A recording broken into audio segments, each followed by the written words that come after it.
Ultraligero cae en finca de Punta Arenas y piloto muere en el accidente. Bomberos y Cruz Roja trabajan en la escena. Narcofamilia ocultaba su actividad en medio de la pobreza. Policía detuvo a 6 sospechosos en Guásimo, Limón. 956 ahorrantes de Tesifin no recibirán dinero tras orden de disolución por pérdidas de 21.000 millones de colones. Hacen nueva inspección a paso en Taras. Obra estará lista en noviembre. Lleva un 89% de avance. Huracán Milton deja 4 muertos por ahora en la Florida y severos destrozos. Residentes revisan daños en sus casas. Y en los deportes, la Sele tendrá este jueves su primera práctica en Surinam. Claudio Viva solo tiene una duda en ataque.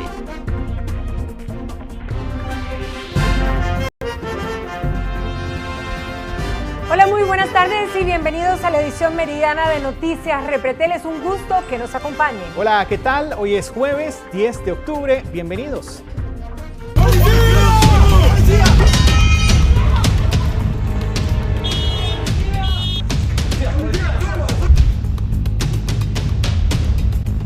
Iniciamos con detalles en vivo porque la policía desmantela una narcofamilia que se presume vendía drogas para alias Diablo. Hernán Barrantes con todos los detalles de esta operación policial. Adelante. Roberto, esto inició a las 4 de la madrugada de este día jueves y ya a esta hora se confirman 6 personas detenidas de un total de 8 que pretendían capturar las autoridades de la Policía de Control de Drogas. Tenemos a hablar que es de una organización con características muy particulares, pero primero que nada vamos de inmediato a las imágenes registradas esta madrugada.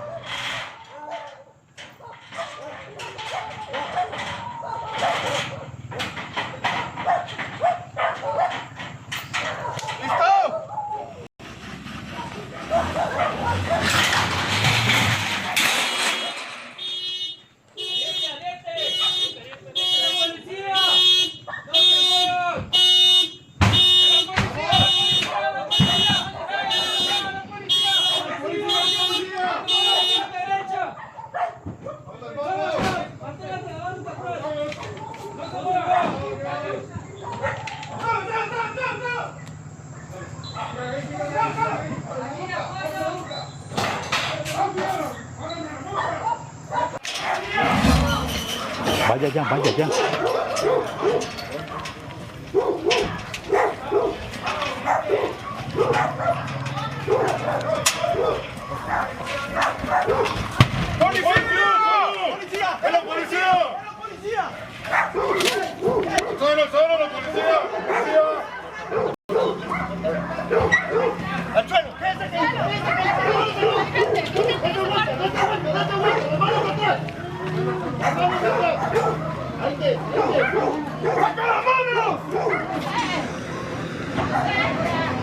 Es importante mencionar que esta familia prácticamente lideraba esta organización, pero también trabajaban de manera paralela con otro grupo independiente, por decirlo así. Sin embargo, ellos lograron cohesionarse y confirmarse en una sola organización y así distribuir drogas en todo lo que es el distrito de Río Jiménez, Guásimo y alrededores para sin conformar o sin tener que enfrentarse por dominar los territorios que estaban distribuidos, de que cada uno dominaba una sección del territorio y así evitaban enfrentamientos. Es una particularidad que no se ha visto en otras comunidades del territorio nacional, donde estamos hablando de enfrentamientos constantes que dejan como saldo personas fallecidas. En este caso, pues esta es la particularidad. No se enfrentaban entre sí, estaban distribuidos muy bien en los territorios y así evitaban también no llamar la atención de las autoridades. Son circunstancias que llevaron a que la investigación se extendiera por 10 meses,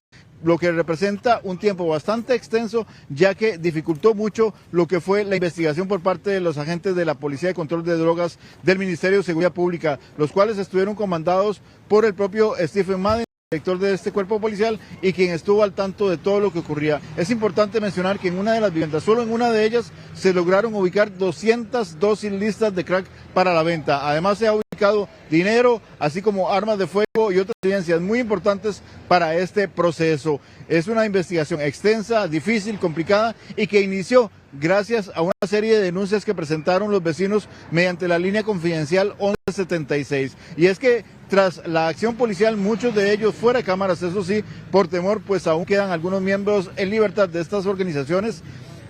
Agradecieron la intervención policial porque aseguran que debido a la acción de estas personas no se podía ni siquiera dormir por los extensos festines y fiestas y demás que organizaban en estas viviendas y generaban mucha inseguridad. En la siguiente información les detallamos todo lo ocurrido esta madrugada y lo que tiene que ver con esta investigación desarrollada por la PCD. ¡Policía al suelo! ¡Policía al suelo!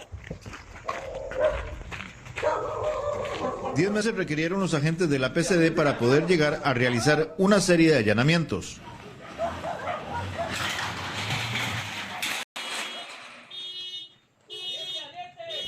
En total, intervinieron 5 viviendas.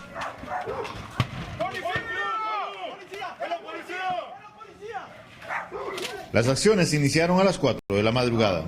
Se trata de 2 bandas independientes, las cuales operaban de manera mancomunada para evitar enfrentamientos. Logramos establecer en el proceso de esta investigación, no solamente de que estábamos observando que estos grupos no tenían ninguna disputa por un tema territorial, sino por el contrario que estaban trabajando juntos y logramos identificar a la persona líder del grupo de apellido Hocker que está siendo detenido en este momento.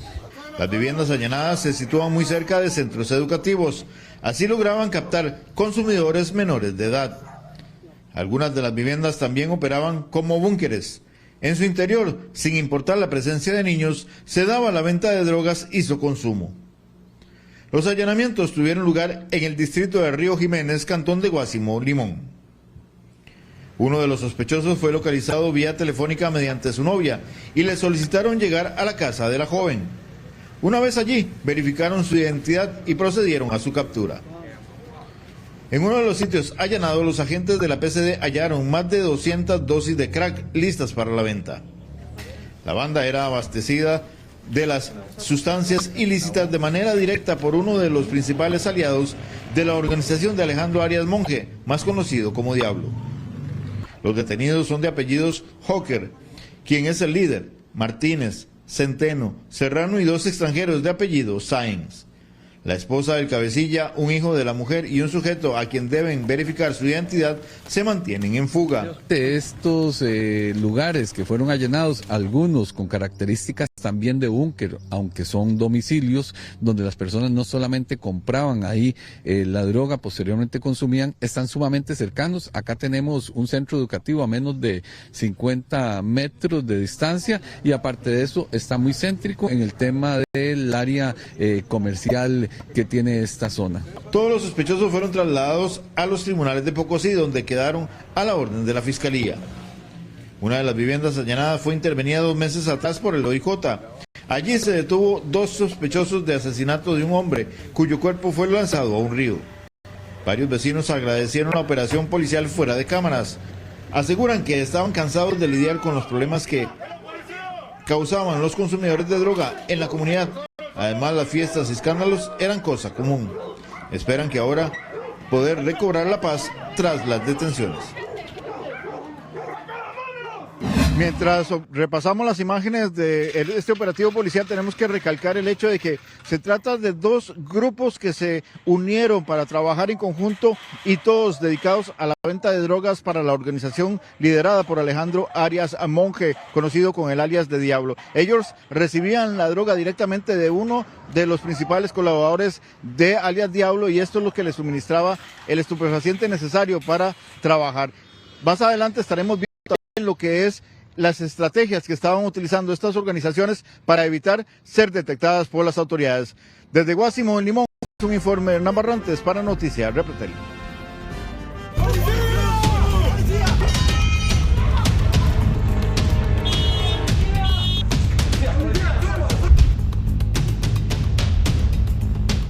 Y una mujer de 87 años fue la víctima de un voraz incendio, esto en Las Delicias de Upala. Fabián Mesa nos trae todos los detalles de este caso. Fabián, buenas tardes.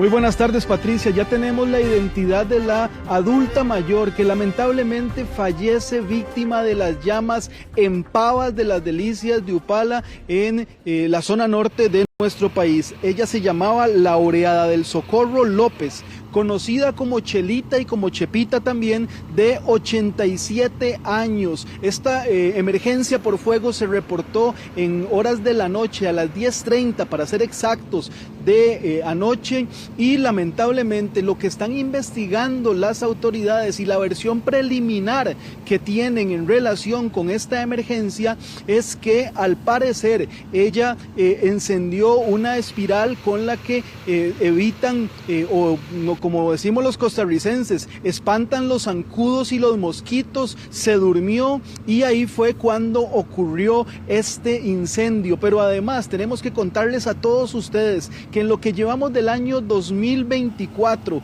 ya son 9 las personas que, según el Cuerpo de Bomberos, tienen confirmadas que lamentablemente han perdido la vida debido a incendios estructurales. Repetimos, esto ocurrió en la zona norte de nuestro país ayer a las 10:30 y la víctima es una adulta mayor de 87 años, identificada como Laureada del Socorro López, cariñosamente conocida en la zona de Pavas de las Delicias de Upalas como Chelita, también le decían Chepita. Vamos a ver una información que resume lo que ocurrió al ser las 10:30 de la noche, porque cuando el Cuerpo de Bomberos llega, lo que ellos se encuentran es el cuerpo de esta mujer en la cama precisamente, y también lo que preliminarmente se tiene en conocimiento de las autoridades, y ya Ingeniería de Bomberos está realizando todas las pesquisas para confirmarlo, es que ella habría encendido este espiral que se utiliza para ahuyentar a los mosquitos, a los zancudos, se durmió y esto fue lo que generó lamentablemente el incendio que acaba con su vida. Vamos a verlo a continuación. A la víctima la identificaron como Laureada del Socorro López, conocida cariñosamente en Pavas de la Delicia de Upala como Chepita. Ella tenía 87 años. La versión que investigan las autoridades es que habría encendido una espiral para evitar zancudos y mosquitos y se durmió. Esto habría iniciado el fuego. Y en el cuarto de la casa de habitación encontramos una femenina adulta mayor, aproximadamente de 80 años, fallecida por el fuego. No tenemos causas, ya que los investigadores de incendio son los que realizan la investigación, valga la redundancia, para averiguar cuáles fueron las causas del incendio. La emergencia se presentó a las 10:30 de la noche en ese distrito de la zona norte del país. Fue gracias a la rápida acción del Cuerpo de Bomberos y también vecinos que lograron controlar el fuego.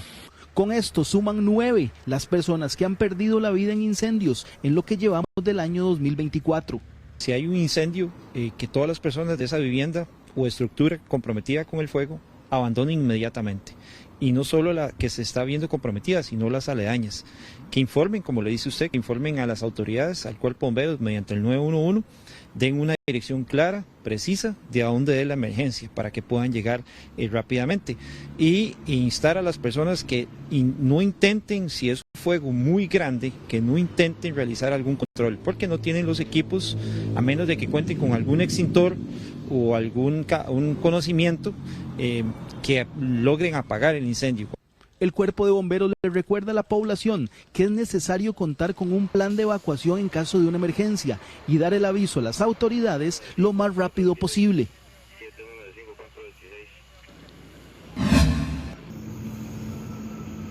Preste mucha atención a este dato, porque en lo que llevamos de este año 2024 ya se han presentado 782 emergencias por fuego, es decir, incendios en estructuras, y esto llama la atención de los cuerpos de socorro, sobre todo del Cuerpo de Bomberos, porque lamentablemente se trata de uno de los años donde más se han registrado este tipo de incidentes, con una lamentable cifra de 9 personas que han perdido la vida al día de hoy, y esto también hace que los bomberos recuerden tomar las medidas de seguridad, y la más importante de todas para ellos es que cuando se esté dando una situación de estas, llame inmediatamente al 911, pero además salga de la vivienda, no se quede tratando de rescatar absolutamente nada. Más adelante vamos a compartirle más datos, más estadísticas en relación con las emergencias por fuego de este año 2024. Un informe de Fabián Mesa para Noticias Repretel. Y que esos datos sirvan de llamado a la prevención. Muchísimas gracias, Fabián. En otros temas, en un lapso de 7 horas se registraron 3 homicidios, 2 de estos en la provincia de Limón. Nuestro compañero Igor Rodríguez nos amplía esta información. Adelante. Gracias, Roberto. Efectivamente, estamos en el cantón de Alajuelita porque uno de esos homicidios lamentablemente se registró en este sector, propiamente el sector de la finca, en donde lamentablemente un menor de tan solo 16 años perdió la vida luego de ser baleado en múltiples ocasiones. Vamos a empezar en primera instancia hablándoles sobre la situación ocurrida en Siquirres, en donde se dio la muerte de una persona de apellido Boniche. Este fue interceptado en la vía pública cerca de la 1 de la tarde el día de ayer, cuando caminaba hacia su vivienda. 2 sujetos llegaron caminando y le dispararon en múltiples ocasiones. Este hecho de sangre es el número 13 que se registra en el cantón de Siquirres en lo que llevamos de este año. Vamos a seguir siempre en la provincia de Limón porque después se registró otro 6 horas después en el sector de Pocosí, propiamente en Cariari, en Palmitos de Cariari fue donde asesinaron a un sujeto de apellido Delgado de 31 años. El video muestra el momento preciso en que los sujetos llegan en motocicleta y le disparan en múltiples ocasiones a esta persona. Lamentablemente, otro hecho de sangre que se presenta en la provincia de Limón. Y como estábamos también reseñando, se dio un hecho en el sector de Alajuelita. 16 años tenía el menor de edad de tan solo 16 años, quien asesinaron frente a su vivienda acá en el cantón de Alajuelita, propiamente en el sector de la finca.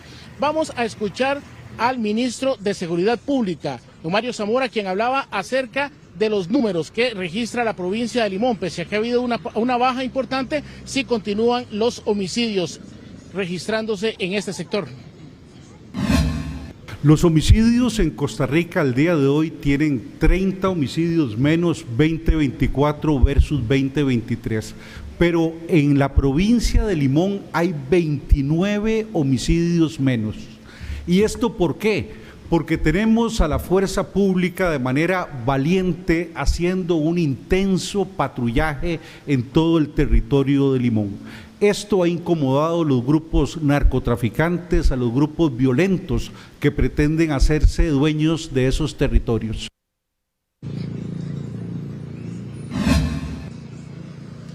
Bien, vamos a reseñarles también lo que son las muertes por provincia que se registran en el territorio nacional. San José registra 176 homicidios en lo que llevamos de este año.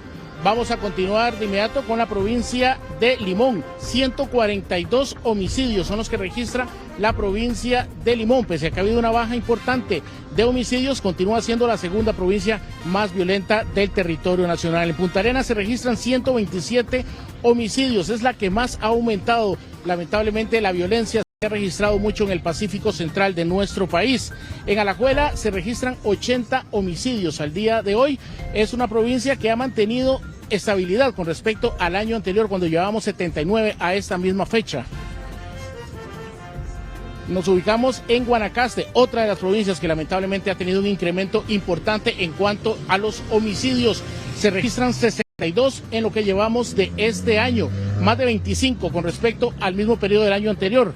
En Cartago se registran 55 homicidios y vamos a finalizar con la provincia de Heredia, la que ha tenido el menor número de homicidios con 33 en lo que llevamos de este año.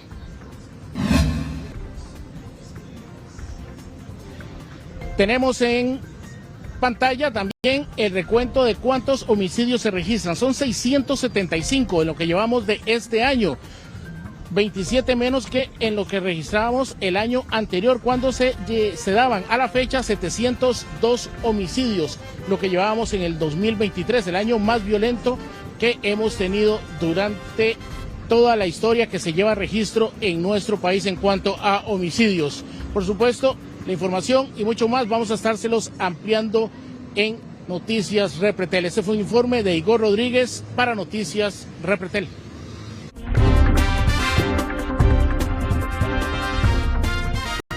Bien, y en otros sucesos, la Policía Municipal de Santana detuvo a un hombre en estado de ebriedad por acosar a una mujer frente a un bar-restaurante en Río Oro de ese cantón de San José.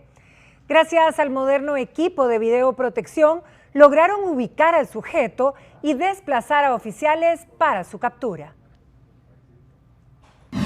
Se recibe una alerta por parte de un ciudadano que va pasando en su automóvil y nos indica que hay algún tipo de interacción que podría ser una connotación sexual en agresión hacia dos personas que van caminando por vía pública.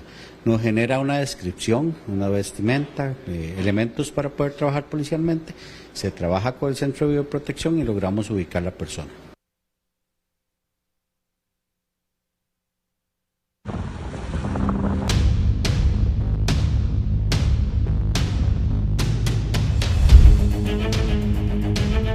Bien, hablamos ahora del huracán Milton que tocó tierra cerca de las 8:30 de la noche de este miércoles. Lo hizo como huracán de categoría 3, disminuyó su fuerza, sin embargo, son vientos sostenidos que superaban los 190 kilómetros por hora según los informes del Centro Nacional de Huracanes. Las autoridades continúan evaluando el impacto del fenómeno y reportan un incremento en la cantidad de víctimas fatales. Se habla de al menos 4 personas fallecidas, incluso algunos medios de comunicación hablan de hasta 10 víctimas producto del paso de este fenómeno. Lo cierto es que continúa la búsqueda de cuerpos, también daños en estructuras y la pérdida de energía para millones de residentes. Milton es el quinto huracán en tocar tierra en Estados Unidos durante este año. Y vale la pena observar esta imagen, una de las más llamativas del huracán. Observen esta gran cantidad de destellos que corresponden a la alta actividad eléctrica que acompañó el huracán Milton. Así se ve desde el espacio los cientos de rayos que se producen como consecuencia de este enorme fenómeno. Precisamente el huracán Milton también dejó estas impresionantes imágenes, el paso de decenas de tornados que sorprendieron a las personas que estaban todavía a la espera de la llegada del huracán. Sin embargo, como antesala fue la presencia de estos fenómenos que atravesaron también estas ciudades. Vamos a escuchar el audio propio de estas grabaciones que hicieron incluso conductores.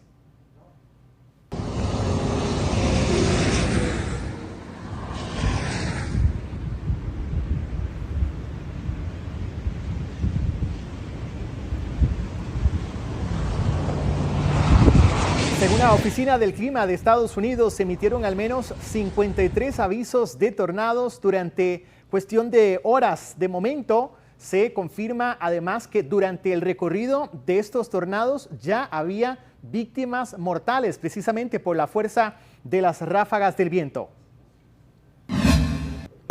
Que precisamente este otro video muestra los daños que provocaron las ráfagas de viento. Observen ustedes.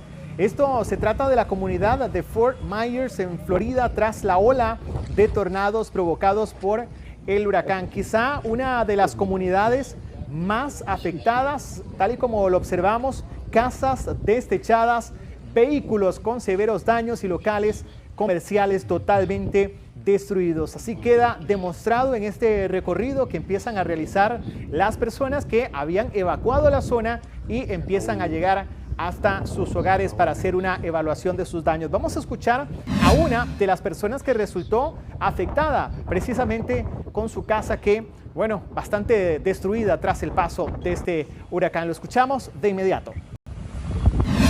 La casa la sufrió de allí, de la parte de la esquina, levantó el techo pero no se lo llevó. Ya. Pero está en el puro viento. Está en el viento. Era una estructura que tenían y se la levantó. Y lo levantó, se fue porque... Enséñame un poco. ¿Qué es lo que va a tener que hacer ahora para reconstruir todo esto? Porque esto les va a costar dinero, trabajo, sacrificio. Sobre todo, sé que todo lo que levantó, pueden sacarle foto bien, todo lo levantó. En la noche estaba haciéndose así y dije, no, pues a ver si no nos lleva al aire, ahora sí que me metí en un cuartito ahí tranquilo y relajado. Ya. Nosotros estuvimos aquí ayer más temprano y vimos que había mucho más daño. ¿Ya usted logró recoger todo? Todo, recogí todo recogí de aquí y lo eché para afuera y allá está todo. Pero todo no era mío, son cosas que llegaron a la casa, pero yo no tenía muchas cosas aquí. Cosas que vinieron volando a otros lugares. Llantas y todo llegó volando aquí, los árboles, todo eso, mire, todo lo del edificio también cayó aquí. Y es que los daños fueron severos e impresionantes, como lo muestran estas imágenes. Acompáñenme a hacer un recorrido precisamente por una de las comunidades de Tampa que resultó muy afectada tras el paso de este enorme fenómeno. Vean ustedes cómo embarcaciones quedaron prácticamente en el patio de las casas. Posiblemente estaban en el mar a cientos de metros y fueron arrastradas por las fuertes corrientes que ingresaron durante la noche, justo a eso de las 8:30, cuando el ojo del huracán ya se encontraba atravesando prácticamente la parte de Florida. Pero también hay que hablar de las inundaciones que deja el paso del huracán Milton. Tienen ustedes algunas imágenes que se registraron desde la noche de este miércoles, madrugada del jueves. Trascienden estos videos.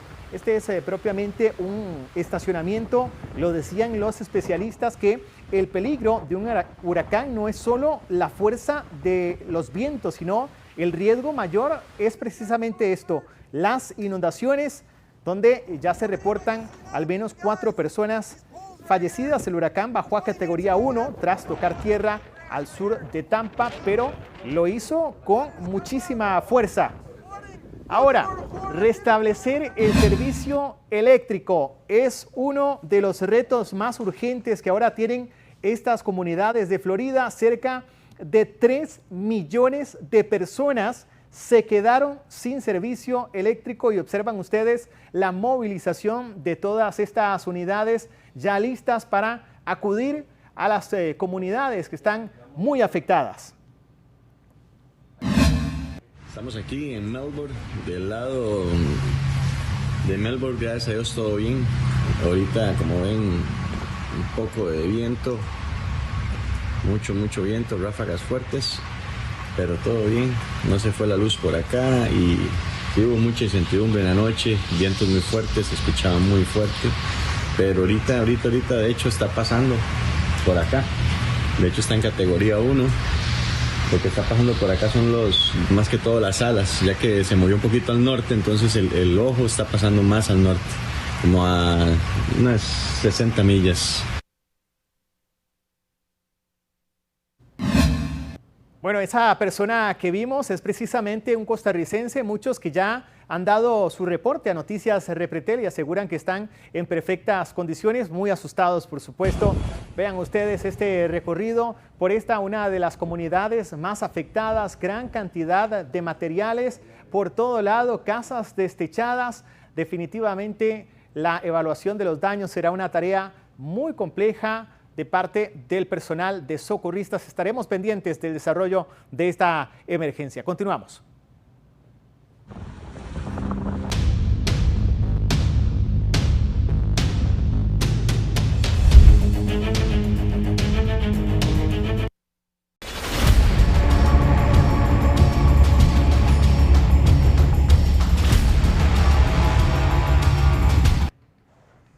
Un ultraligero cayó en una finca de Punta Arenas y el piloto murió en el accidente. Bomberos y Cruz Roja realizaron este rescate. Mientras tanto, el río Cañas causó afectación en 2 comunidades en las últimas horas. Los vecinos de Vergel y de Barrio Hotel reportaron inundaciones. Gustavo Díaz está en Punta Arenas y nos amplía sobre estos temas. Adelante, Gustavo, muy buenas tardes. Patricia, saludos, muy buenas tardes. En esta intervención vamos a abarcar 2 áreas importantes, noticiosas, que se han generado en las últimas horas. Mientras observamos estas imágenes de donde nace el río Cañas, en el sector del Líbano de Tilarán, hemos de comentarles que la Comisión Nacional de Emergencias reportó 28 incidentes en las últimas horas. Acá la forma en como los vecinos graban el inicio de una cabeza de agua en el sector de esta zona del Líbano de Tilarán y que también fue a descender y causar afectación en Cañas. Escuchemos. Allá lo lleva.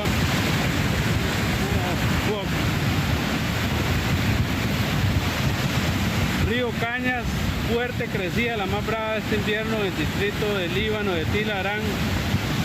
Por ahí llevaba un gran árbol. Allá lo lleva. Hay unas casas que están peligrando, adultos mayores ahí.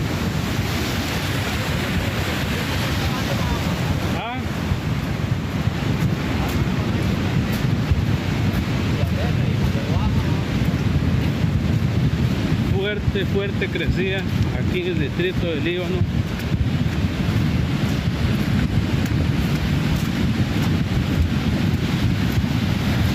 Ahí vemos estas casitas de unos adultos mayores. Tremendas las condiciones que se estaban reportando. Eso provocó que la Cruz Roja y que el Cuerpo de Bomberos debieran implementar el día de ayer ya prácticamente que a oscuras, cuando cayó la noche y al finalizar la tarde también rescates importantes de algunas personas en ese sector de Cañas. Justamente allí el río Cañas es donde nace, en la localidad de Cabeceras y también la localidad del 2 de Tilarán. Otro de los ríos que se vio con una crecida importante fue el río San José y así lo registraron también los vecinos. En el distrito de Líbano, en el distrito de Líbano y río Cañas bien crecido. La Comisión Nacional de Emergencia aquí, el jefe de la Comisión Nacional de Emergencia, CNN, el día de hoy, aquí en Líbano de Tilarán, la crecida más grande que ha habido en este momento. El río San José en este puente, el río Cañas el otro. Aquí tenemos río San José. Todos estos son afluentes importantes que el día de ayer los fuertes aguaceros dejaron con crecidas y con cabezas de agua que se han reportado. Por supuesto, el monitoreo de los comités locales de emergencias eran sumamente importantes a la hora también de que los vecinos más cercanos pudieran reportar mediante esos puestos de vigilancia a las autoridades. Justamente en el sector también del Líbano de Tilarán, allí el río Cañas ha estado afectando con las cabezas de agua y también el sector del 2 se vio con una preocupación por parte de los vecinos a la hora también de que el caudal de ese río estaba creciendo con mucha fuerza.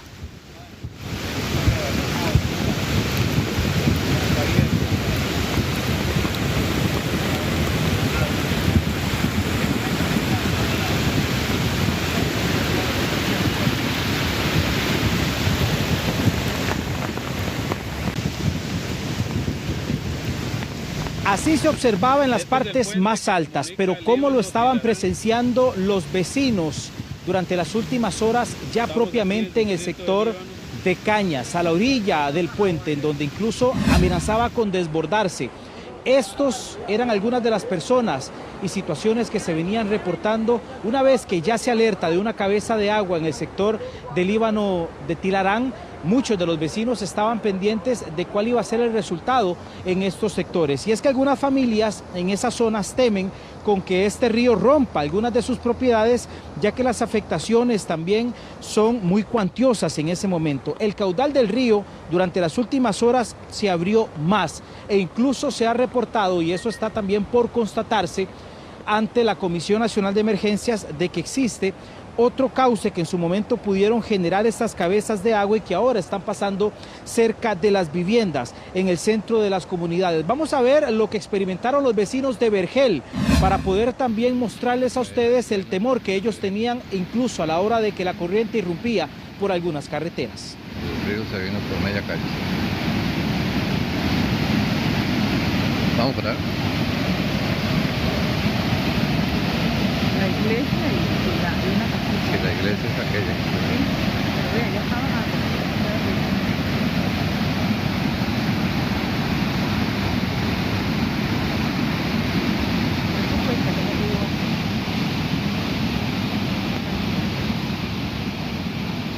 Este otro escenario fue una de las zonas que más la atención de las autoridades mantuvo, como es el sector de Barrio Hotel, en Cañas, una zona todavía que es rodeada por este río y que también generó inundaciones importantes. La Cruz Roja estuvo alertando ayer al finalizar la tarde que tuvieron que realizar incursiones en esos sectores y atenciones de emergencia producto también de las fuertes lluvias.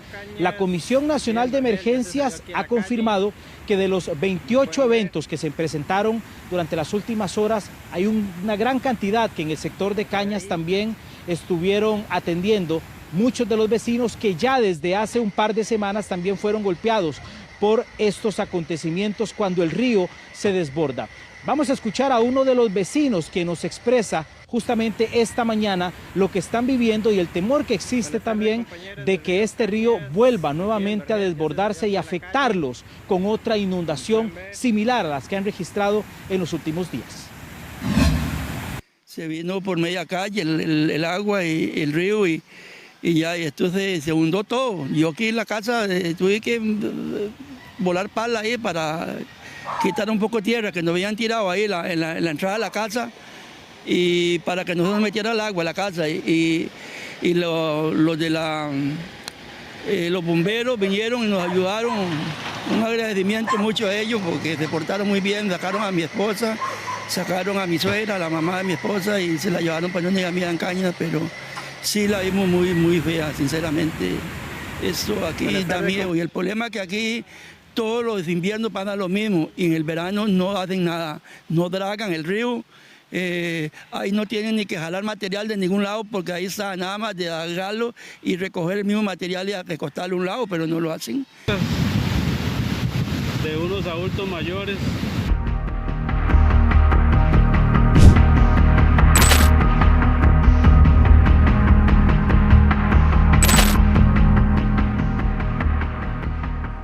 Esta mañana nos encontramos en el sector de Punta Arenas. Quiero que observemos a continuación las imágenes de una tragedia que ha suscitado esta mañana cuando un ultraligero se precipitó justamente en este ingenio y que lamentablemente ocasiona la muerte de un hombre que recientemente, hace tan solo 4 días, cumplió los 40 años. Manuel Ángel Paniagua Mendoza, con 24 años de experiencia en la aviación.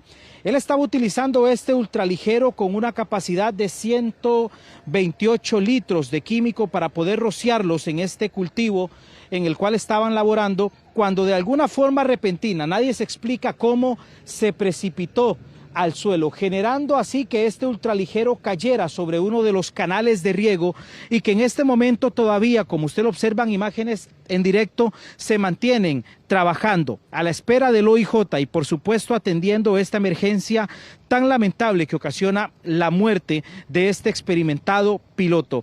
Estoy con don Reiner Sandoval del Cuerpo de Bomberos, quien nos va a ampliar más sobre esta atención que se dio.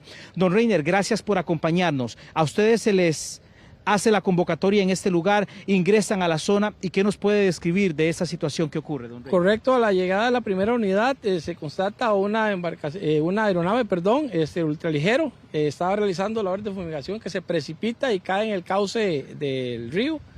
A la llegada se hace la verificación de todo lo que eran los pasajeros, solamente estaba el piloto, se constata que está muerto. Por ahí pasamos a revisar que el producto que llevaba se derraman cerca de 128 litros de un agroquímico y se toman las acciones del caso haciendo un aislamiento inicial para prevenir contaminación para las personas que estaban cercanas. Don Reiner, el acceso a donde se encuentra la aeronave era complicado, está a una distancia corta de acá a la orilla de la calle, ¿hasta dónde nos permiten estar? Está aproximadamente 600 metros del lugar donde nos encontramos en este momento, sobre el margen del río, el margen izquierdo del río.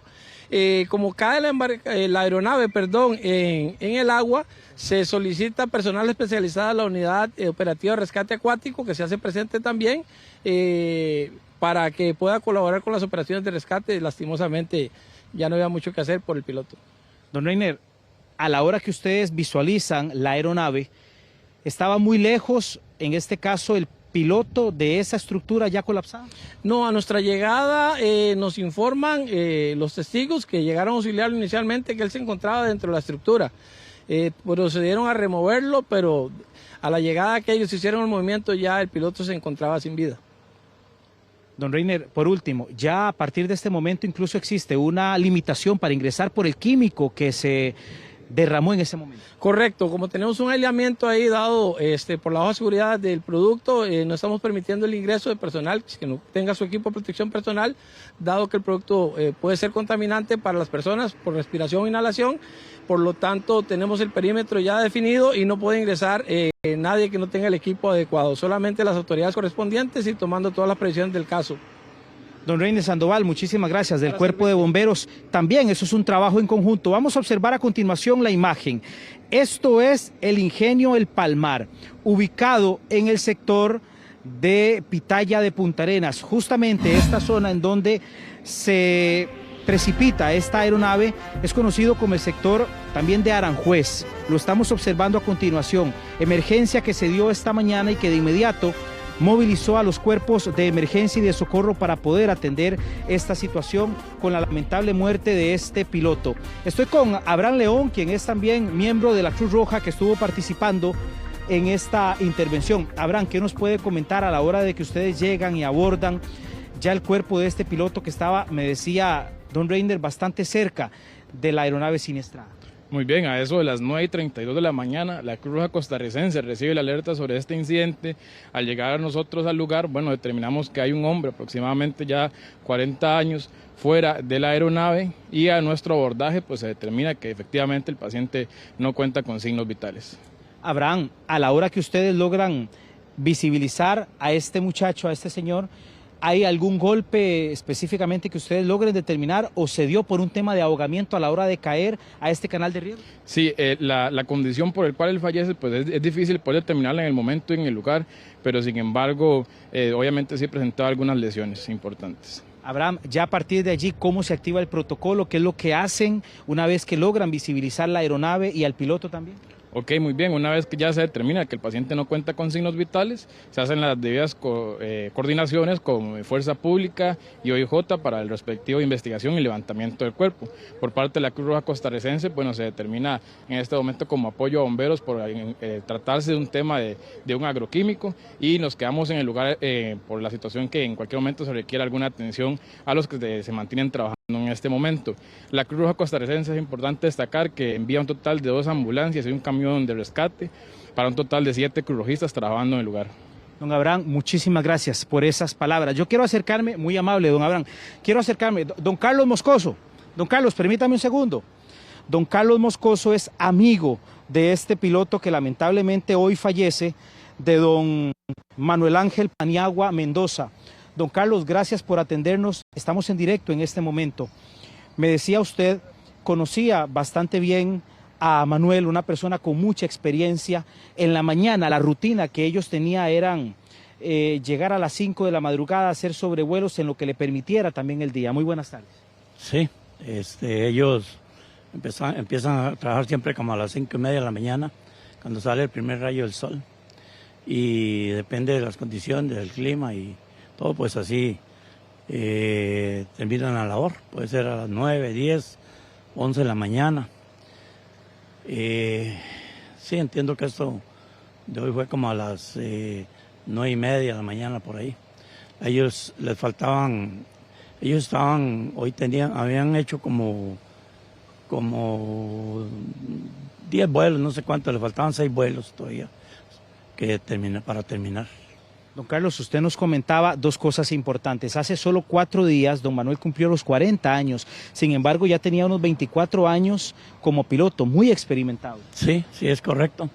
Él hace 4 días cumplió 40 años, pero él tenía como 25 años, 23 años de ser piloto. Y ha trabajado en fumigación, ha trabajado en Estados Unidos, ha trabajado en Arabia Saudita.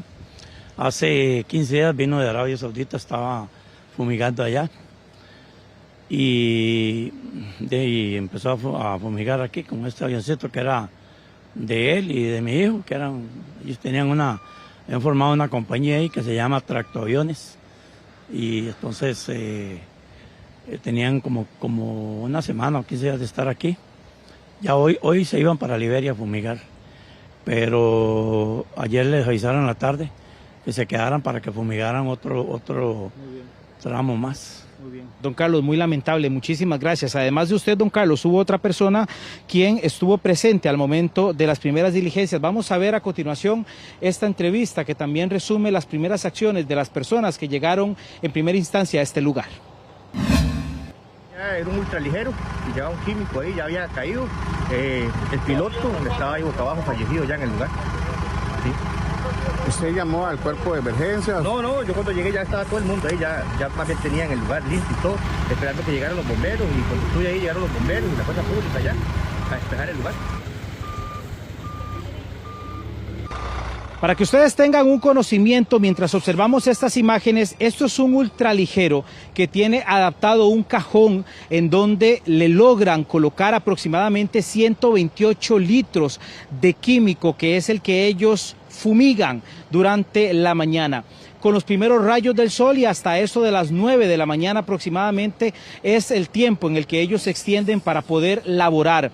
Justamente estamos hablando de una aeronave placa ULTI 148, la que en este momento se ha precipitado, y estamos a la espera de que también llegue el OIJ para poder realizar el levantamiento del cuerpo acá en el sector de Punta Arenas, Pitaya, Ingenio El Palmar. El reporte hasta ahora de Gustavo Díaz Parrales para Noticias Repretel.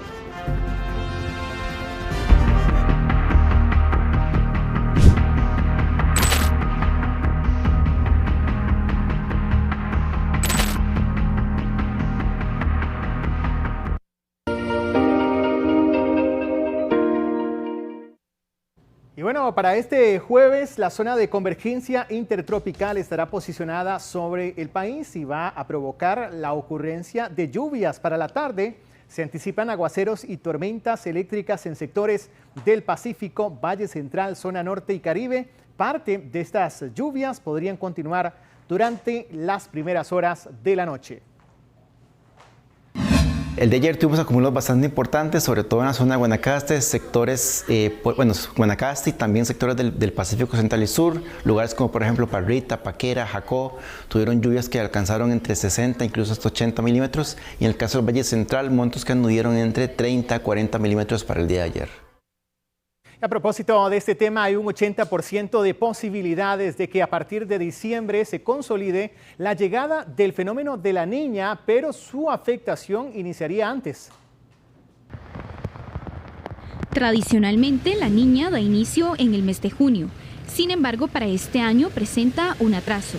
Este sistema se caracteriza por el enfriamiento de las aguas del Océano Pacífico, lo que influye en los patrones meteorológicos globales. De acuerdo con el Instituto Meteorológico Nacional, se prevé que la afectación por el fenómeno dé inicio a partir del próximo mes. Sin embargo, el fenómeno de la Niña hay que recordar que es un proceso bastante lento que primero inicia en el océano y después en la atmósfera. En estos momentos el Océano Pacífico está frío. Hay un 80% de posibilidad de que a partir de diciembre ya tengamos el fenómeno de la Niña, pero todavía no ha respondido la atmósfera. Es decir, no tenemos ese acople en donde la atmósfera se configure como el fenómeno de la Niña normalmente se configura. En el caso de Costa Rica, la Niña es sinónimo de un incremento en las lluvias, especialmente para las regiones del Caribe y el Pacífico Sur. Un escenario que se repetiría, ya que durante septiembre se registró exceso de precipitación en regiones del Pacífico Norte, Valle Central y Caribe. Podemos decir que el Valle Central pues ya alcanzó el promedio y sobrepasó el promedio. Guanacaste también alcanzó el promedio y sobrepasó el promedio, pero más hacia el sur, es decir, la península de Nicoya, Pacífico Central y Pacífico Sur todavía están por debajo del promedio, entre un 15 y un 20%. Además, el efecto de la Niña generaría que lo que resta de la temporada de ciclones, que se extenderá hasta el 30 de noviembre, sea más activa. 12:51 de la tarde, hacemos una pausa, pero regresamos con mucho más aquí en Noticias Repretel.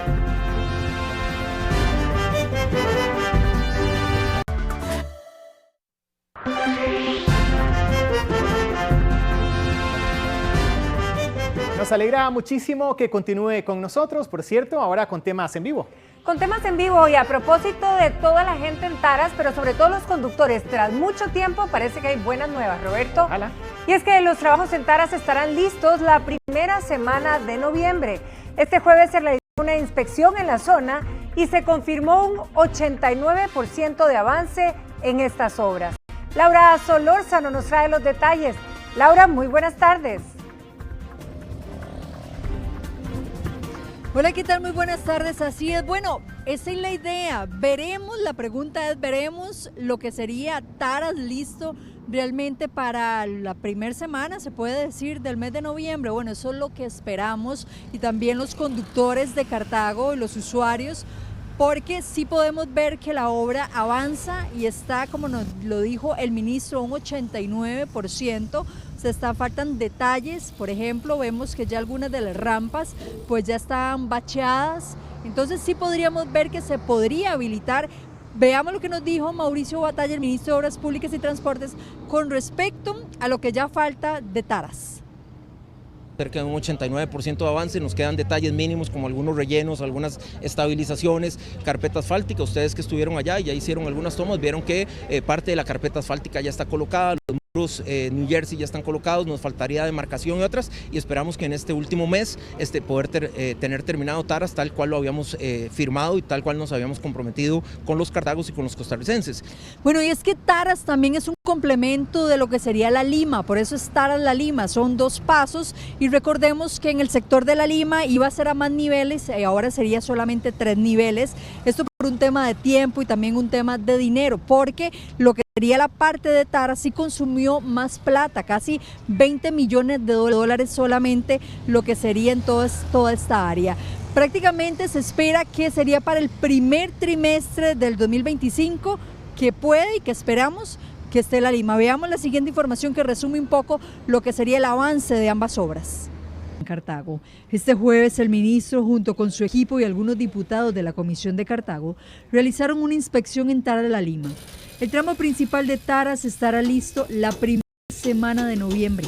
Estamos manteniendo las fechas que dijimos inicialmente. Este paso a desnivel de Taras estará listo y abierto al tránsito en los primeros días de noviembre, tal y como lo habíamos dicho, y pues queríamos venir y mostrarles el avance que tiene el proyecto.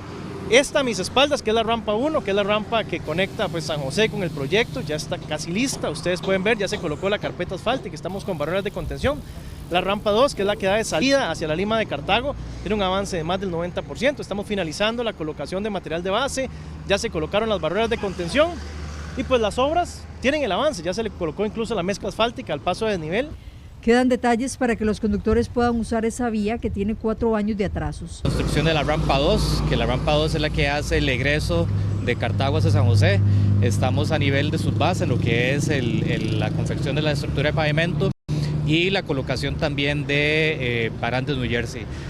Aproximadamente hay una expectativa de este fin de semana poder terminar lo que es el relleno y comenzar a colocar las otras capas de la estructura de pavimento y el avance promedio de 40-60 metros lineales de baranda New Jersey para todo lo que es la protección de la vía. Mientras en la Lima se espera que se pueda abrir en el primer trimestre del 2025. Entonces la maquinaria por mientras trabaja contra el reloj en Taras. Eso es para Mosbadak, porque esto está lerdón todavía. Sí. ¿Se hace presa todavía?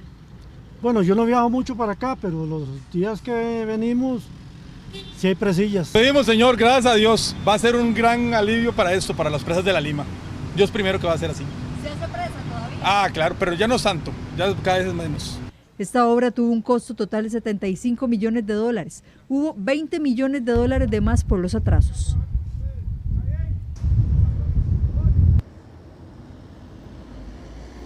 Los conductores están contando los días, ya falta poco para que la primera semana de noviembre podamos venir y ver que realmente se abra el sector de Taras, lo que sería el tramo principal, la parte de arriba.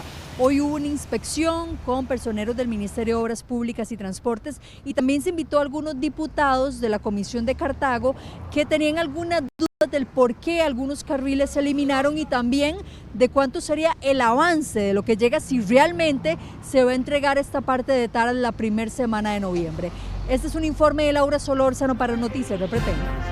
Laura, muchísimas gracias, pero entramos ahora a temas de economía porque 956 depositantes de la financiera Decifin no van a recuperar la totalidad de su dinero. Sí, Génesis Castillo nos informa en vivo. Adelante. Hola. Hola, ¿qué tal? Muy buenas tardes. En efecto, un 24% de los depositantes no recuperarán la totalidad del dinero que tenían en la financiera de Cifin y de momento se desconoce de cuánto sería la pérdida de dinero. Estamos a la espera también de que una entidad financiera solvente absorba parte de lo que se conoce como Banco Bueno. En 1991 inició operaciones la financiera de Cifin, empresa operada por un grupo de familia. Sin embargo, 33 años después se inicia el proceso de resolución para su cierre debido a mala gestión corporativa y pésima cartera crediticia según las autoridades. Conocido como Banco Bueno, Banco Malo, con el fin de tratar de minimizar las pérdidas para los ahorrantes y los inversionistas. Del total de depositantes, un 24% no recuperará todo su dinero. Es decir, 956 personas físicas y jurídicas. El resto, que son 3.072 depositantes, sí recuperarán todo su dinero, lo que equivale a un 76% del total de los depositantes. Muchas MIPYMES de nuestro país tenían dinero invertido en esta financiera. Había graves deficiencias en el manejo de esas áreas, siendo que todas las líneas de defensa de la entidad fallaron en su momento. Estos 4.000 depositantes tienen congelados todos sus recursos. Los costarricenses en redes sociales están muy preocupados por esta noticia. ¿Qué se me hace que provocan el cierre para que los mandos altos se lleven el dinero, y evitar la quiebra de ellos dejando a los inversionistas tirados? Ellos saben que no van a ir a la cárcel, por eso lo hacen. Desgraciadamente siempre pasa lo mismo. Parte de las debilidades encontradas es que la junta directiva, alta gerencia y la auditoría interna incumplieron sus funciones y responsabilidades. También hicieron prácticas indebidas y contrarias a las disposiciones legales. Las pérdidas ascienden a los 21.000 millones de colones y se consumió el 100% del patrimonio. También se presentó un deterioro significativo de la cartera. Este ha sido un año muy movido para todo el sistema financiero nacional, causando preocupación entre los ahorrantes e inversionistas. En 1991 inició operaciones la financiera de Cifin y 33 años después se ordena el cierre de esta entidad, por supuesto afectando muchísimo tanto la parte económica como también psicológica de estos depositantes. Parte de las debilidades encontradas es un pésimo manejo de la cartera crediticia y también mal gobierno corporativo. Desde Boulevard de Romuser, este fue un reporte de Génesis Castillo para Noticias Repretel. Y una afectación para muchos, Génesis, muchísimas gracias. Y por otro lado, la Caja Costarricense del Seguro Social se abastecerá de 550,000 tubos más de crema de rosas en sus farmacias, de clínicas y los COIs. Esto ante la alta demanda de este producto. Tracy Morales nos amplía desde Pavas. Tracy, muy buenas tardes. Así es, muy buenas tardes. La demanda ha sido tan alta este año que la Caja va a inyectar 550,000 tubos más de cremas de rosas en las farmacias de los COIs y de las clínicas. Lo vemos. El consumo de este producto es de más de 500,000 tubos por mes. La Caja inyectará a las farmacias de VAIS y clínicas más cremas para atender la alta demanda que se mantiene de manera sostenida desde el año pasado. Nuestro equipo de investigación y desarrollo en el Laboratorio de Productos Farmacéuticos pues se ejecutó un proceso de reformulación donde se le puso una esencia con un olor muy agradable a la crema de rosas y un rediseño al tubo de la crema de rosas. Hoy se encuentran circulando ya en toda nuestra red de farmacias cerca de 550,000 tubos con este nuevo diseño y este olor que sin duda alguna viene a mejorar las características de la crema ya tan conocida y querida por la población y que sin duda alguna marca una estrella en la producción que tenemos institucionalmente. Recordemos que entre enero a diciembre del 2023 el consumo fue de más de 5 millones de tubos. Full, estamos manteniendo la producción a unas cerca del 500,000 de crema de rosas por mes, ¿verdad? En tiempo ordinario, y eso estamos inyectándole constantemente tiempo extraordinario para poder producir todavía más. Mis papás sí, les mandan periódicamente crema de rosas todo el tiempo, sí, para todo, la piel, heridas, para resequedad, para todo. y la crema de rosas es uno de los productos de mayor demanda entre los costarricenses por las bondades que tiene para los cuidados de la piel. Bien, el ritmo muy probablemente se supere la cifra que se obtuvo el año pasado de consumo de más de 5 millones de tubos de cremas de rosas. Estaremos dando seguimiento a este tema. Este fue el reporte de Tracy Morales para Noticias Repretel.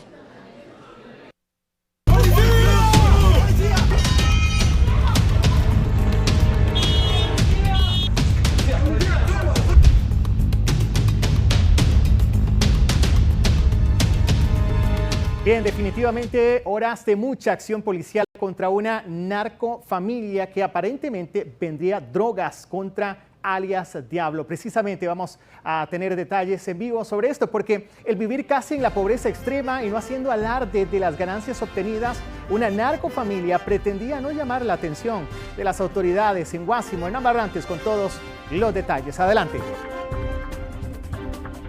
Así es, Roberto, una operación muy importante desarrollada por la Policía de Control de Drogas del Ministerio de Seguridad desde las 4 de la mañana del día de hoy en la localidad de Río Jiménez, en Guásimo. Vamos de inmediato a observar las imágenes del momento del ingreso de los agentes que participaron en esta operación.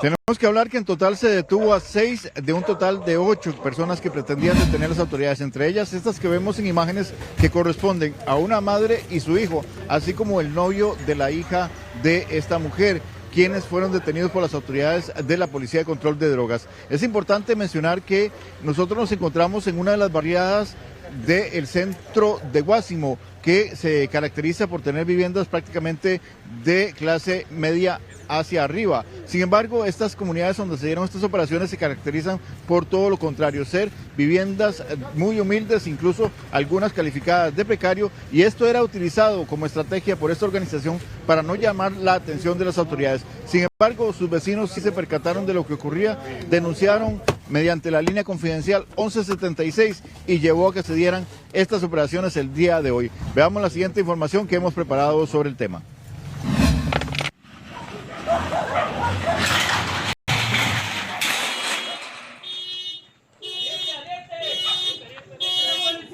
El lograr realizar estos allanamientos no fue sencillo para los agentes de la PCD. Las víctimas intervenidas se caracterizan por ser humildes y algunas en estado de abandono. Tradicionalmente, los líderes encargados de células narco residen en viviendas lujosas que contrastan con el resto del vecindario. Adquieren bienes de alto valor, vehículos de alta gama y otros. Este comportamiento los delataba. Ante este panorama, el grupo intervenido vivía en casas muy humildes, sin lujos ni opulencia. Esta sería una estrategia que evitaría llamar la atención de las autoridades. Sin embargo, para varios vecinos y miembros de las barriadas cercanas, no lograron ocultar su ilegal actividad. Las denuncias anónimas inundaron la línea 1176. Así inició la investigación en su contra. Aquí ha sido un trabajo muy importante, tanto de la Policía de Control de Drogas, reconocemos el trabajo que hace el OIJ, Ministerio Público, y todos vamos en esta misma línea. La estrategia es ir debilitando estas estructuras y poder en su momento llegar a la persona principal. Sí, la estructura toda es muy compleja. Sí, esto ha sido una práctica que se ha dado en otros países. Con tal de no ser detectado, bueno, acuden a este tipo de mecanismos. No descartamos que eso también venga a suceder, también no descartamos porque tenemos información de muchas fuentes que nos dice dónde posiblemente puede estar, cómo se está movilizando, y esto que usted está señalando en este momento y que ha estado circulando, bueno, es una parte que la policía tiene que verificar. Como parte de esta máscara Algunas viviendas sostienen las láminas de zinc que conforman el techo con piedras y trozos de bloc de construcción. Una situación similar encontraron los agentes del OIJ el martes anterior en una serie de allanamientos en el Caribe Sur. Ya están tratando, digamos, de mantener un perfil bajo a pesar de las grandes ganancias que están generando a nivel de venta de marihuana y de cocaína. Quienes se dedican al narcotráfico echan mano a un sinfín de estrategias en procura de evitar a las autoridades. Además de vivir al borde de la pobreza, se trasladan con frecuencia de sitio o bien compran a los vecinos con regalos y hasta protección. Así evitan el ser delatados. Esto, sin embargo, pocas veces les da el resultado esperado. ¡Policía al suelo! ¡Policía al suelo! No dude en denunciar si conoce alguna venta de drogas en su comunidad. La banda desarticulada por la PCD operaba para la organización de Alejandro Arias Monge, más conocido como Diablo. Los detenidos ya se encuentran a las órdenes de las autoridades judiciales. Es importante que usted denuncie mediante las líneas confidenciales, tanto de la PCD, que es el número 1176, como las líneas del OIJ, para que se logren hacer este tipo de acciones. También, importante mencionar que de las personas que están en fuga es una madre y su hijo, quienes figuran como sospechosos y que son familia del líder de esta organización. Si usted tiene información, no dude en brindar colaboración con las autoridades de manera confidencial. Desde Guásimo, en Limón, este es un informe de Hernán Barrantes para Noticias Repretel.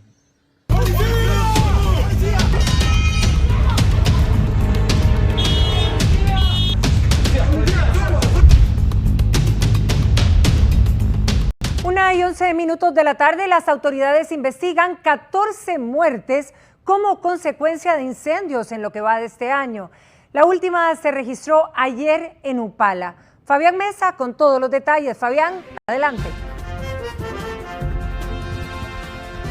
Muy buenas tardes, Patricia, y es que el dato del Cuerpo de Bomberos es muy revelador. Durante este año 2024 se han presentado 782 emergencias por fuego en estructuras. ¿Qué quiere decir eso? Que los bomberos se están atendiendo al día. 3 incendios en inmueble, y esto lamentablemente tiene en investigación 14 muertes. La última de ellas, usted lo decía muy bien, ocurrió en Upala, Laureada del Socorro López, una mujer de 87 años conocida como Chelita, fue la víctima del último incendio en estructura que dejó un saldo fatal. De esos 14 incendios que se mantienen en investigación, de esas 14 muertes por incendio en investigación, ya el Cuerpo de Bomberos ha confirmado 9, es decir, en este momento se están realizando pesquisas por parte del organismo de investigación judicial en 5 de estos incidentes con personas que han perdido la vida lamentablemente por emergencias por fuego. Nosotros conversamos con el jefe de bomberos de la estación aquí en Santana, donde nos encontramos, para hablar precisamente de una situación que alerta mucho a las autoridades, porque es un incremento muy grande si tomamos en cuenta los años anteriores. ¿Qué es lo que está pasando? Por ejemplo, muchas personas cuando están en medio de un incendio recurren a esconderse en el baño, debajo de la cama, incluso algunos tratan de sacar objetos de valor o también pues hacerle frente con sus medios a las llamas. Vamos a ver la entrevista que le hicimos al jefe de bomberos en este momento. Alrededor de 782 emergencias por fuego en estructuras se han visto involucradas. Tenemos alrededor de 9 personas que han fallecido en incendios. Se desconoce si la causa ha sido por el incendio, esto está en manos del OIJ. Esos son los datos que tenemos. Instale a la sociedad y a la población costarricense de tener un plan de emergencias en el cual conste de detectores de humo, señalización dentro de una vivienda, que tenga alguna lámpara o luz cercana para poder tener acceso en caso de que fuera de noche, y toda esta información la puede buscar en las redes sociales del Cuerpo de Bomberos. Lo más importante aquí es si hay un incendio, que todas las personas de esa vivienda o estructura comprometida con el fuego abandonen inmediatamente, y no solo la que se está viendo comprometida, sino las aledañas, que informen, como le dice usted, que informen a las autoridades, al Cuerpo de Bomberos mediante el 911, den una dirección clara, precisa, de a dónde es la emergencia, para que puedan llegar rápidamente, y instar a las personas que no intenten, si es un fuego muy grande, que no intenten realizar algún control.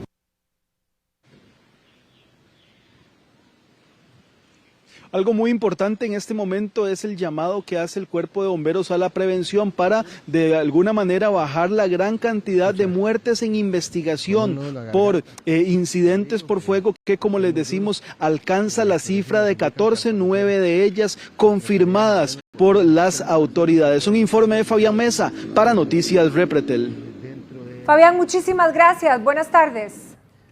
Y víctimas de accidentes de tránsito requieren hasta cirugías en ortopedia por graves lesiones. José Vargas nos amplía desde Alajuela. Muy buenas tardes, y es que cada día más personas requieren una atención médica por accidentes de tránsito. La cantidad de atenciones por esta causa ya prácticamente igualó a la de todo el 2023. Esto equivale a 3 personas que son enviadas a los hospitales de diferentes partes del país por hora para recibir una atención médica. La gran preocupación es que en su mayoría son jóvenes de entre 18 y 30 años los que requieren de esta atención. Quedan con secuelas graves de por vida producto de los accidentes de tránsito, principalmente, por ejemplo, amputaciones y daños cerebrales. Veamos. Ante un aumento de los choques y colisiones, los hospitales reciben más pacientes. Se reporta un incremento del 15%. Alfredo Núñez viajaba en una moto en Villarreal de Tamarindo cuando fue impactado por un vehículo que era conducido por una persona en aparente estado de ebriedad. Lleva 2 meses enyesado. Mi compañero bien y yo solamente lisiado un dedo de la mano.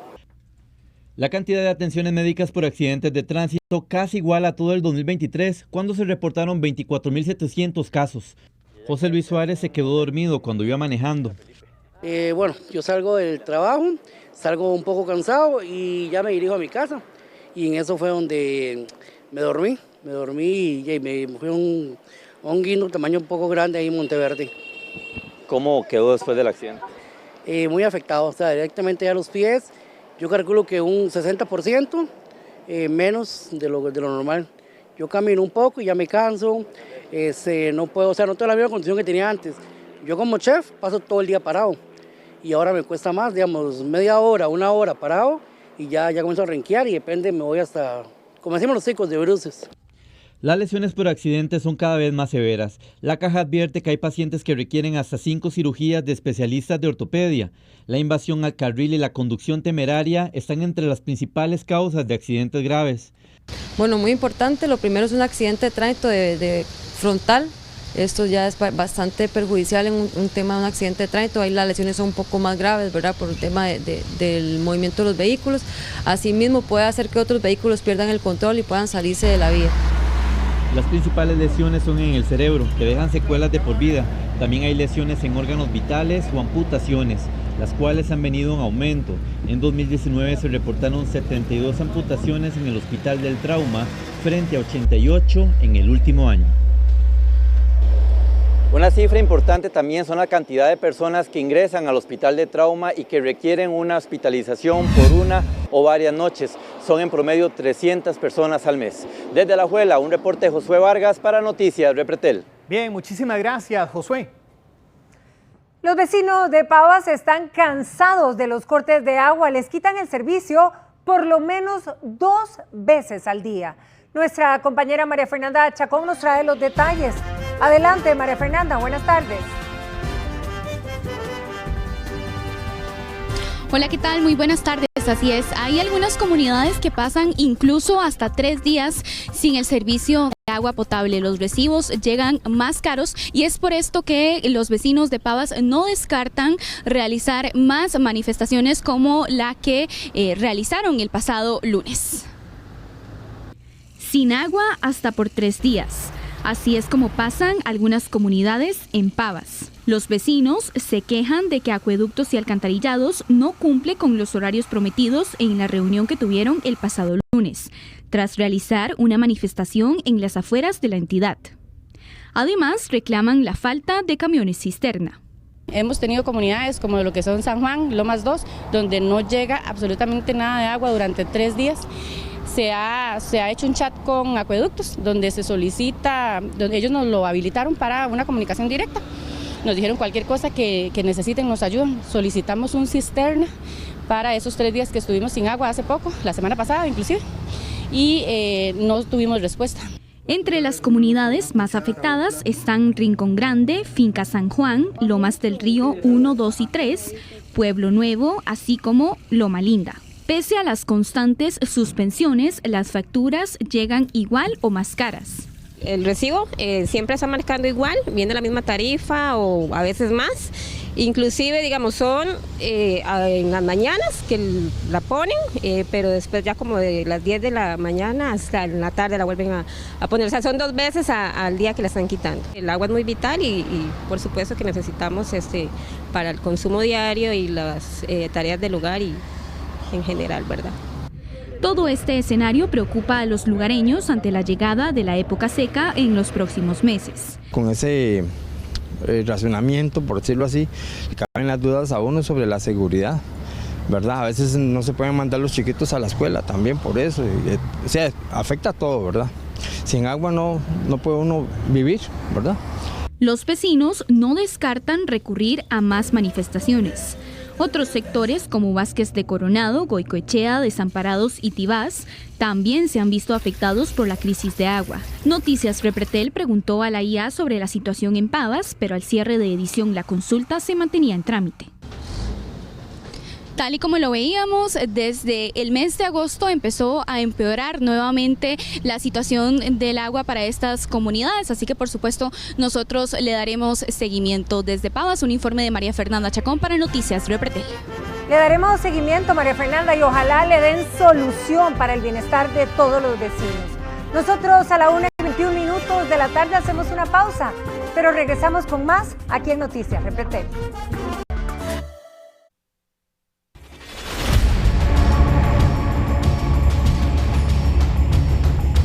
Regresamos con detalles en vivo porque personal de la Cruz Roja mantiene vigilancia en la zona de Cañas por el descenso de cabezas de agua. Se reportaron en las últimas horas al menos 28 incidentes por inundaciones. Gustavo Díaz nos informa sobre este tema. Adelante.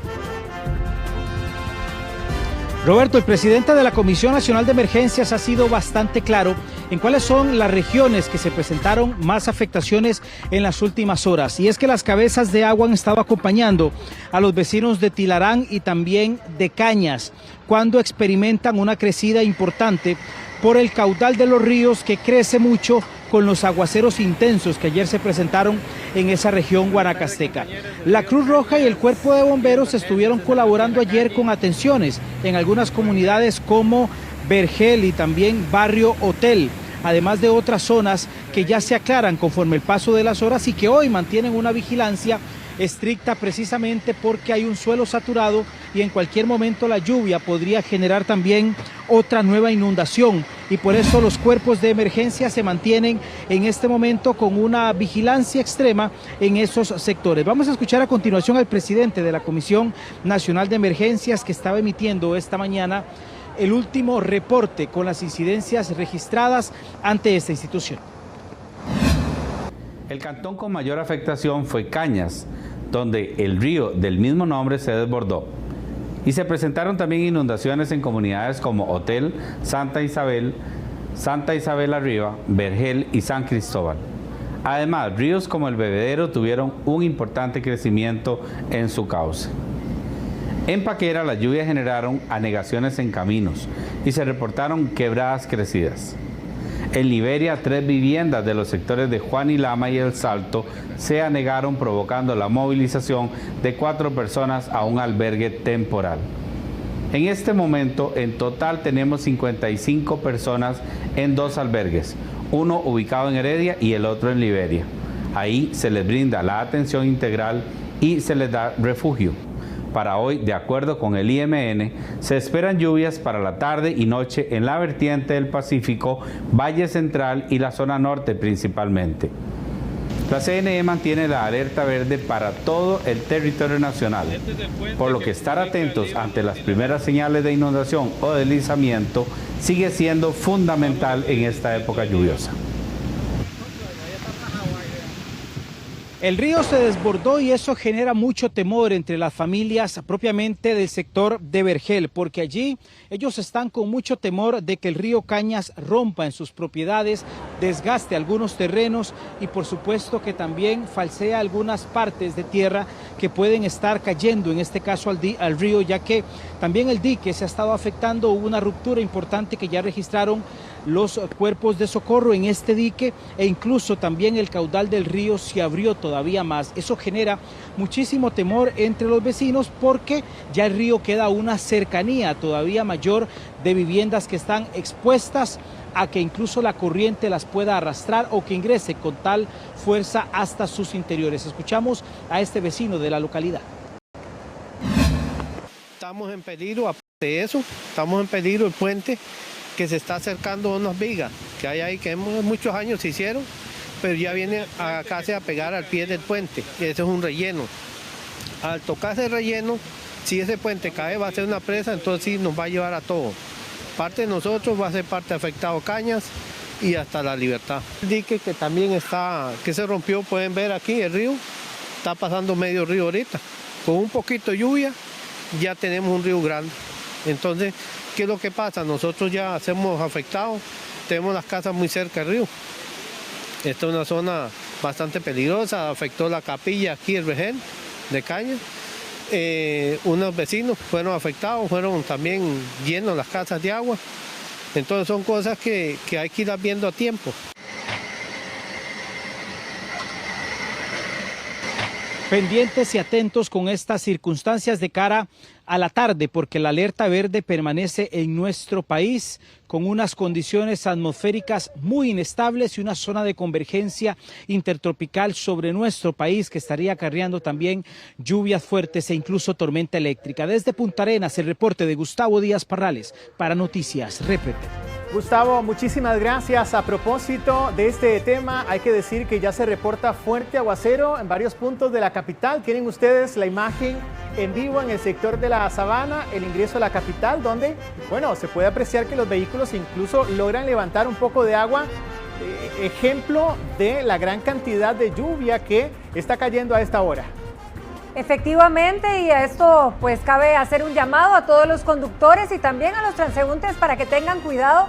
Vean este cruce aquí en Atillo 6, donde también se ve bastante oscuro y bastante agua, fluyendo el tránsito regularmente, pero a tener cuidado porque la lluvia, bueno, aquí en Leuruca estamos oyendo el caudal de agua que está cayendo y bueno, lo vemos aquí, Roberto. Sí, que valga la pena ese llamado a la prevención, puesto que a pesar de la gran cantidad de agua, algunos conductores pasan de forma rápida y ustedes lo saben bien, eso puede generar algún tipo de derrape. Vean ustedes incluso cómo se acumula agua en este punto cercano de Circunvalación Norte, siempre despejado, pero hoy llega con fuerte presencia de aguaceros, incluso con algo de tormenta eléctrica, ese pronóstico que se esperaba para la tarde y noche de este jueves. Y efectivamente lo estamos viendo en los diferentes puntos que estamos observando. Vean aquí en la Valencia, donde también se ve bastante precipitación. Vean ustedes donde están pasando en este cruce, en este momento, en esta luz verde. Así que seguimos haciendo el llamado de cuidado y para los que tienen que salir, por supuesto, de la misma forma. Veamos aquí, Roberto. Sí, este punto, lo que decíamos, llueve bastante fuerte aquí en Leuruca. Ya para finalizar, mencionar que se esperan aguaceros con tormenta eléctrica para el Pacífico, Valle Central, zona norte y el Caribe, así que a cuidarse muchísimo.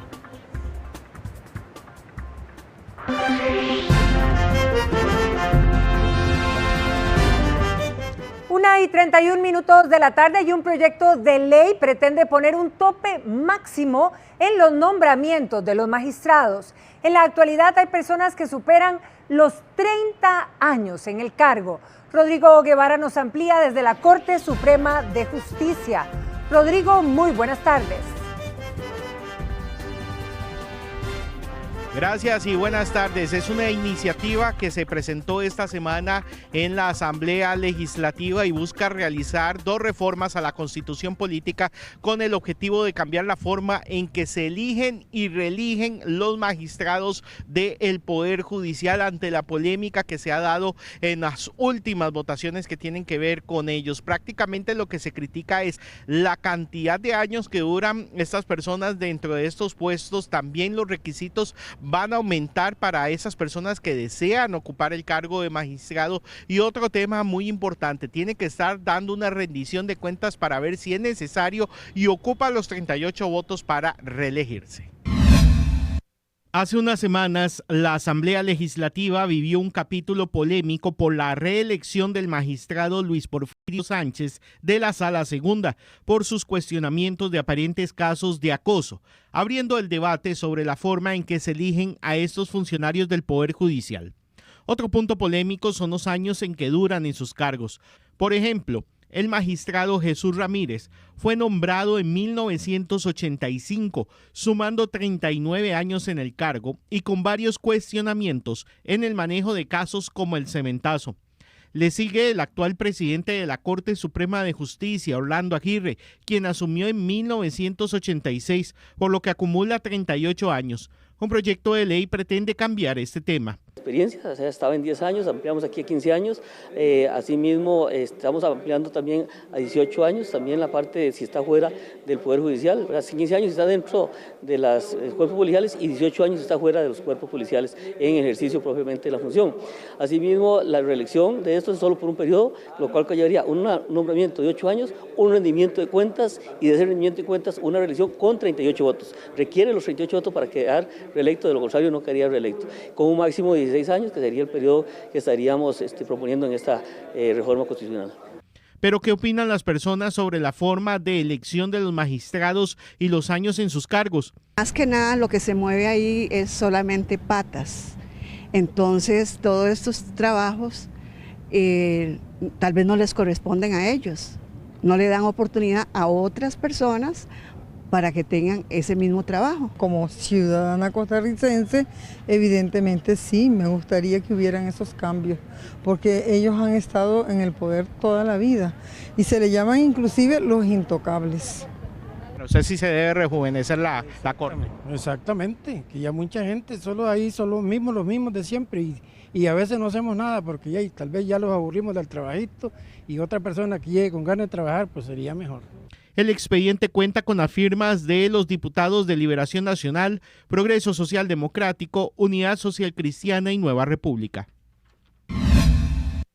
Así que será un tema que entrará en discusión en las próximas semanas en el Congreso, y algo muy importante es que este proyecto tiene que ser consultado por el mismo Poder Judicial para ver si no hay una violación entre los supremos poderes. Desde la Corte Suprema de Justicia, este es un informe de Rodrigo Guevara Gómez para Noticias Repretel. Nos sorprendió porque venía lesionado desde hace mucho tiempo y no podía dar el 100%, pero la verdad que agradecida por esa carrera, y creo que todos nos debemos de sentir así, un guerrero en la cancha impresionante. Buen análisis. ¿Te pareció? Sí. Mañana en los deportes. También. Muchísimas gracias por acompañarnos en esta edición de Noticias Repretel. Que pasen feliz tarde y cuídense porque las lluvias están bastante fuertes. Hasta luego.